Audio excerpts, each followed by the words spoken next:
আমি প্রায়ই নিজেকে একটা কথা বলি, বিশেষ করে যখন কোনো সমস্যায় পড়ি বা মানসিকভাবে জড়ো অনুভব করি যে আমি আটকে গেছি।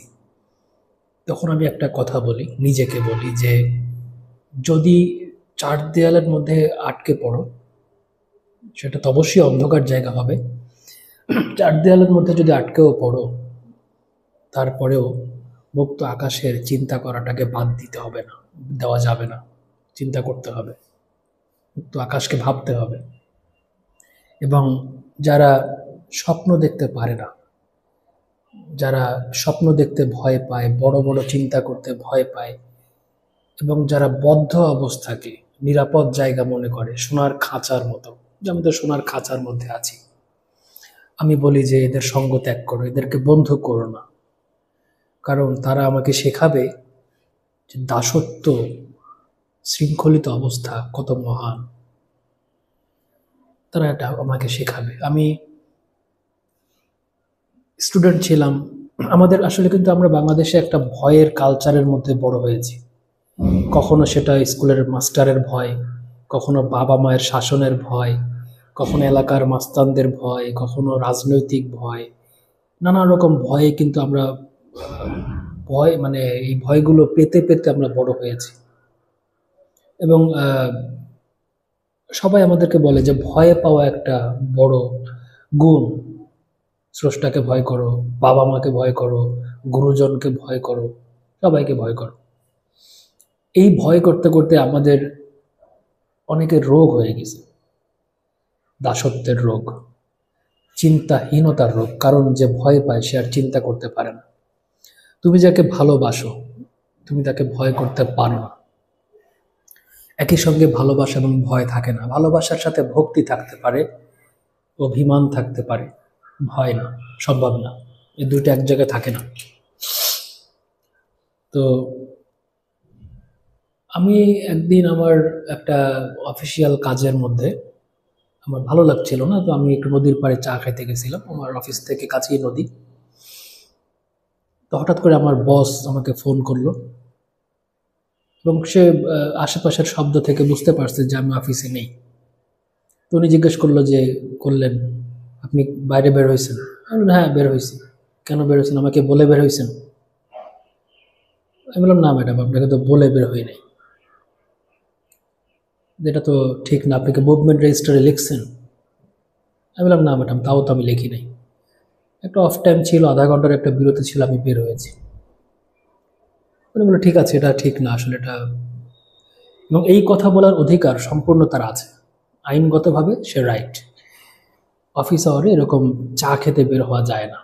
তবে এই জিনিসটা আমাকে আরও কিছু চিন্তা এনে দিল। আমি ভাবলাম যে আসলে 25 থেকে 28 বছর কি নিয়ে সাধনা করলাম, কি করলাম, বাবা মা আমাকে কি বলল, সমাজ আমাকে কি করতে বলল, আমি কোথায় এসে পড়লাম। আমি এক কাপ চা খাবো, আমার জীবন, আমার সময়, আমার দিন। পৃথিবীতে আমি আসছি, আমি একদিন চলে যাব। আমাকে একটা খাতায় লিখে বের হতে হবে, আমাকে একজনকে বলে আসতে হবে, তার অনুমতির পরে আমি বের হতে পারবো। আমি সময়টাকে বিক্রি করে দিছি। কিভাবে এরকম অবস্থায় পড়ে গেলাম? তখন অনেক অনেক কিছু মাথায় মনে আসলো, অনেকের উপর রাগ হলো, অনেক কিছু দেশ সমাজ নিয়ে ভাবলাম যে আসলে কোথায় আছি, আমি কি হতে চেয়েছি, কেন হতে চেয়েছি, কারা আমাকে এটা হতে বলেছে। তো কিছু কিছু ব্যাপার তখন বের হয়ে আসলো, যে আমি কি করে ছোট চিন্তার মধ্যে পড়ে গেলাম, কি করে আমি পরাধীন হলাম, কিভাবে আমার দিনগুলো বিক্রি হয়ে গেল, আমার ইচ্ছাগুলো অন্যের অনুমতি নির্ভর হয়ে গেল, যে আমার কোন ইচ্ছা কখন আমি পূরণ করব, কখন করব না, এটা অন্যের উপর ডিপেন্ডেন্ট হয়ে গেছে। কিভাবে হবে? আমরা মধ্যবিত্ত যারা আছি, যারা মধ্যবিত্ত ঘরের মানুষ, তারা ছোটবেলা থেকে মানে মোটামুটি একটু বয়স হলেই তারা স্বপ্ন দেখে যে চাকরি করতে হবে। বাবা মা, আমাদের বাবা মা, তাদের ভালোবাসা নিয়ে কোনো প্রশ্ন নেই, কিন্তু তারা আমাদেরকে নিরাপদ রাখতে গিয়ে আমাদেরকে চিন্তাশীল হতে মানা করেছিল, ছোটবেলায় করেছিল। কোনো ঝুঁকি নিতে মানা করেছিল। সহজ কোনটা আছে? সহজ হচ্ছে পড়াশোনা করো, যা তুমি জানো না মুখস্থ করো, এভারেস্টের উচ্চতা কত মুখস্থ করো, তোমার এভারেস্টে যে তুমি যাবা না জীবনে, এইটা করে করে একটা 25-30 বছর তোমার জীবনে ব্যয় করো। তারপরে একটা চাকরির জন্য আবার ফাইট করো, খয়রাতির মতো চাকরি চাও, সেইখানে গলদঘর্ম হয়ে অনেক দৌড়ঝাঁপের পরে একটা চাকরি পাও, যে চাকরির বেতন দিয়ে তুমি এভারেস্ট তো দূরের কথা, কিউক্রাডংয়েও যেতে পারবা না। এই হচ্ছে মোটামুটি আমাদের যে স্বপ্নটা দেখানো হয়েছে, যে বেঁচে থাকো, কোনো রকমের শাক পাতা খেয়ে বেঁচে থাকো। তারপরে পুরুষদের পার্সপেক্টিভে যদি বলি, একটা বিয়ে করো, সন্তান হবে, এই সন্তানগুলোকে তুমি মানুষ করো। তোমার জীবন হচ্ছে 10 বর্গ কিলোমিটারের মধ্যে সীমাবদ্ধ। তুমি হুজুর হুজুর করবা, সার সার করবা, মনের কথা জোরে বলবা না, বললে বিপদ হয়ে যাবে। বসের সঙ্গে কথা বলা ঠিক মতো বলতে হবে, শিষ্টাচারের লঙ্ঘন হবে। আমরা প্রতিদিন 9টা 5টা যারা চাকরি করে, 9টা 5টা বা অনেকে 9টা 8টা বা আরও বেশি সময়, অনেকে ঘুমের মধ্যেও এই দাসত্বের ট্রেনিংটা করে 30 থেকে 35 বছর। এরা যখন সন্তান নেয়, স্ত্রী সহবাস করে, তারপরে সেখান থেকে যে নতুন সন্তান আসে, সে একটা ফুললি ট্রেন্ড, সম্পূর্ণ প্রশিক্ষিত দাসের স্পার্ম থেকে জন্ম নেয়, ফলে সেও দাস হয়েই জন্ম নেয়। আমরা আমাদেরকে প্রভু ভাবতে পারি না। পারি না, তার পিছনে অনেকগুলো কারণ আছে।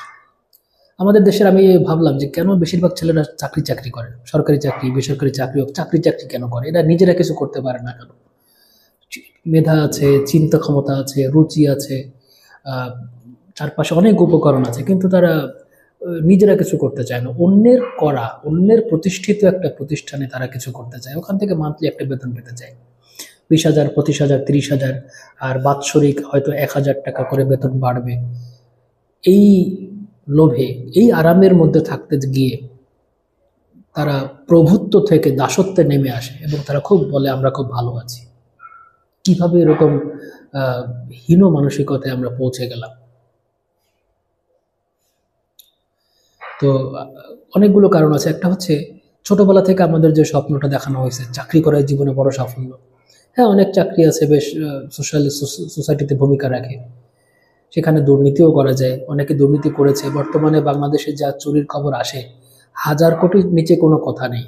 300-400 এটাকে কোনো আর কেউ গায়ে লাগাচ্ছে না। 1,000 কোটি, 1,000 কোটি, 10,000 কোটি, 59,000 কোটি। একটা খবর আসছে যে প্রধানমন্ত্রী নিজেই 59,000 কোটি টাকা তছরূপ করেছেন বা আত্মসাৎ করেছেন রূপপুর পাওয়ার প্ল্যান্ট থেকে। বাহ, কি সুন্দর কথা, মন ভরে গেল শুনে। তো ছোটবেলা থেকে স্বপ্ন দেখে চাকরি চাকরি চাকরি মনের মধ্যে গেঁথে গেছে, ব্রেইনে গেঁথে গেছে, এইটাই সাফল্য। এই চাকরি না করলে বাবা মার দিকে, মুখের দিকে তাকানো যাবে না। এবং আমাদের সাধারণত পুরুষদের পার্সপেক্টিভে ভালো চাকরি মানে একটু সুন্দরী মেয়ে, সুন্দরী বলতে একটু দেখতে শুনতে ভালো, ফিগার টিগার ভালো, এটা অনেকটা মানে বেচা কেনার মতো। তো ওই একটা লোভ থেকে যায় যে একটা আমার যে প্রিয়তমা, সে ভালো মানের একটা দাস না হলে, স্লেভ না হলে সে তো আমার কাছে আসবে না। অনেকে আছে চাকরি দেখে আসছে, চাকরির যে কোনো কারণে সমস্যা হয়েছে, আবার চলে গেছে, ডিভোর্স। মানে অনেকটা ইসের মতো, বাজারের পণ্যের মতো, ভালো লাগছে পড়ছি, ভালো লাগে নাই, ফেলে দিস। এখানে কোনো প্রেম নাই, এখানে কোনো অনুভূতি নাই। এটা একটা বিকৃত যৌনাচার এবং বিকৃত সম্পর্ক, একটা বাজে সম্পর্ক আমি বলবো। তো যাই হোক, ওই একটা লোভ। এই কারণে আমরা চাকরির স্বপ্নই দেখি যে এখন যদি আমি ঝুঁকি নিতে যাই, এন্টারপ্রেনিয়র হই, ব্যবসা করব, কত ঝুঁকি, কত ঝামেলা, কবে কি হবে না হবে, এত ঝুঁকির মধ্যে দরকার নেই, আমাকে দ্রুত আনন্দ করতে হবে। বেশিরভাগ ছেলেরা চাকরির জন্য ব্যস্ত হয়ে যায় কেন? এক নম্বর হচ্ছে বাবা মা ছোটবেলা থেকে স্বপ্ন দেখছি, এটা কি সাফল্য মনে করছি, আমার মনও বলে এটা সফল, এইটা হলে সফল বলে, তো সফল হতে চাই। 25-30 বছর ধরে যে স্বপ্নটা আমাকে সমাজ, রাষ্ট্র, বাবা মা, পরিবেশ, আত্মীয় স্বজন সবাই মিলে বলছে চাকরি চাকরি চাকরি চাকরি চাকরি, কি করো, কোন চাকরি করো, আমার তো স্বাভাবিকভাবে আমি তো ওর বাইরে চিন্তা করতে পারবো না। একজন মানুষ কতটুক প্রতিকূলে চলতে পারে, খুব বড় চিন্তাশীল হলে পারে, না হলে পারে না। এরপরে 2 নম্বর বিষয় আছে যে বাবা মা, তাদের একটা স্বপ্ন, ইমোশনের জায়গা। মা বলেছে তুমি পুলিশ হও, বাবা বলেছে তুমি শিক্ষক হও, বিসিএস ক্যাডার হও। আর আমার জীবন বলুন, আমি সকালবেলা থেকে পড়াশোনা শুরু করছি, নিজের সব শখ আহ্লাদ বিসর্জন দিয়ে। আমার কোনো শখ আহ্লাদ কিছু নাই। সারাদিন বসে সাধারণ জ্ঞান পড়ো, কোন কে কী করলো, কোনটার দৈর্ঘ্য প্রস্থ কত, এমন সব অঙ্ক করো যা জীবনে কাজে লাগবে না।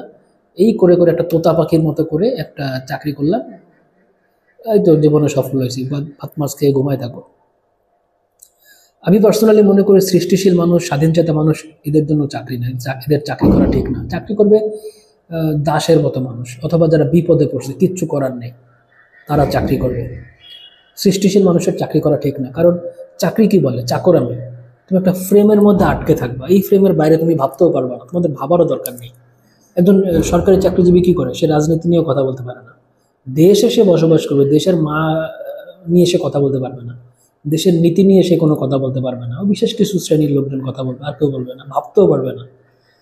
এত বড় রাজ্য, তার নীতি, এখানে আমার কোনো পার্ট নেই, আমি কোনো কথা বলতে পারবো না।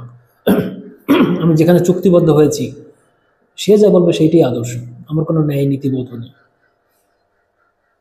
তো এই হচ্ছে, মানে বলা যায়, যেচে সেধে সেধে 20,000, 25,000, 30,000 টাকার বাৎসরিক 20 দিনের ছুটি, 1,000 টাকা ইনক্রিমেন্ট, এর কাছে বিবেক বুদ্ধি বিক্রি করেছি, নিজের শখ আহ্লাদ বিক্রি করেছি, 9টা 5টা বা আরও বেশি সময়টা বিকিয়ে দিয়েছি। স্বাধীনতা নেই, এই হচ্ছে চাকরি। এবং এই করতে করতে একসময় বৃদ্ধ হবে, কোনো যোগ্যতা নেই, কোনো কর্মদক্ষতা নেই, একটা টাকা ধরে দিয়ে বলবে get the hell out, get the hell out of here, তোমার কোনো আর দরকার নেই, গেট আউট। বৃদ্ধাশ্রমে যাও, পরিবারে যাও, মারা খাও। এই একটা মানুষ, একটা সৃষ্টিশীল মানুষ কি করে এটা মেনে নেবে? তো আমি খুবই বিরক্ত, নিজের উপর বিরক্ত, সিস্টেমের উপর বিরক্ত। আমাদের দেশ এবং সমাজ যে অস্থিরতায় থাকে রাজনৈতিকভাবে বা অন্যান্য বিষয়ে, এই সেটিংটাও আমাদের এরকম একটা মানসিকতা করে দিয়েছে যে দাস হও, চাকরি, চাকরি মানে দাসত্ব। এটাকে মানে সুগার কোটেড করার কিছু নাই, যে চাকরি যে করুক না কেন সে দাস। অনেক মানুষ অন্যায় করে চাকরি করতে গিয়ে, এবং আমরা যে ঝুঁকি নিতে চাই না, আরামে থাকতে চাই, এই কারণে আমাদের একটা বোতাম আনতে গেলেও চায়নার কাছ থেকে আনতে হয়। আমাদের নিজেদের কোনো সৃষ্টিশীলতা নেই। যারা চাকরি করেন, একটু বুকে হাত দিয়ে বলেন, নিজের কাছেই বলেন যে সকালবেলা থেকে শুরু করে সপ্তাহে 5 দিন বা 6 দিন যা করেন, আপনি কতটুক নিজের জন্য করেন, মানে নিজের ভালোবেসে করেন বা ভালো লাগে। দেখবেন যে আপনি 20,000, 25,000 টাকার জন্যই করেন, মাত্র করে টাকা। এটা একটা রিক্সাওয়ালা মনে হয় 15 দিনে উপার্জন করে, রিক্সা চালালে পাওয়া যায়। কিন্তু সেও স্বাধীন, সে স্বাধীন, তার বাইরে গেলে কারো কাছে অনুমতি নিয়ে যেতে হয় না, তার ঘরের খেয়ে বনের মোষ তাড়াতে হয় না। এমন এমন জায়গায় ইনভলভ হতে হয় যে অনেক পুলিশ মারা গেছে আন্দোলনে, মারা গেছে কিছু টাকা দিয়ে, একটা সান্ত্বনা দিল, টাকা দিয়ে কি মানুষ হয়? ওই লোকটা, যে মানুষটা মারা গেছে, তার কি হবে? পরিবারকে টাকা দিয়ে দিল, আমি মরে গেলাম, আমার বউ ছেলে মেয়েকে টাকা দিয়ে দিল। মানুষ কি একটা পণ্য হয়ে গেল আমাদের সভ্য সমাজে? তো চাকরিটা আসলে সবার জন্য না, আমার মতো মানুষের জন্য হয়তো চাকরি না। এবং আজ হোক কাল হোক, স্রষ্টা যেদিন সুযোগ দেবে, আমি অবশ্যই এই বন্দি অবস্থা থেকে বের হয়ে যাব। কখনই এরকম এরকম বন্দি দশা কোনো সুস্থ, আমি মনে করি সুস্থ প্রকৃতির মানুষের কাজ না। যে যদি আমার মেধায় যদি নিজেকে রক্ষা করার মতো জ্ঞান না থাকে, তো আমার মরে যাওয়াই উচিত। কিন্তু এরকমভাবে স্বাধীনতাহীনতা, রুচিহীনতা, একটা আবদ্ধ ভাব সবসময়। আমি বড় বড় অনেক অফিসারদের দেখছি 24 ঘন্টা তারা এমন একটা কিছু চিন্তা করেন যে চিন্তাটা আসলে সে করতে চায় না, কাজের জন্য করে। মানুষের জীবন কয়দিনের? নিজের মতো করে বাঁচতে পারে কয়দিন? অনেকে যারা সংসার করেছে, ফিরতে চাইলেও আর ফিরতে পারে না। কারণ একজন ব্যাচেলর মানুষ, সে চাইলে ফিরতে পারে, যে আমি করবো না, আমি একবেলা খেয়ে থাকবো, না খেয়ে থাকবো। কিন্তু যখন কেউ একবার সংসারে আটকে যায়, ওখান থেকে তার আর ফেরারও কোনো পথ থাকে না, তখন তারই সাফারিং লাইফ লং। ছেলে মেয়ে বড় করবে, পেনশনের টাকা পাবে, ভাগ নেবে, সারা জীবন কষ্ট করছে, পেরেশানি করছে, যা পছন্দ হয় না তাই করছে, শেষ বয়সে সম্পত্তি নিয়ে ভাগাভাগি, মনোমালিন্য। This is our life. It's a very nonsensical life. I wish one day I would get out from here.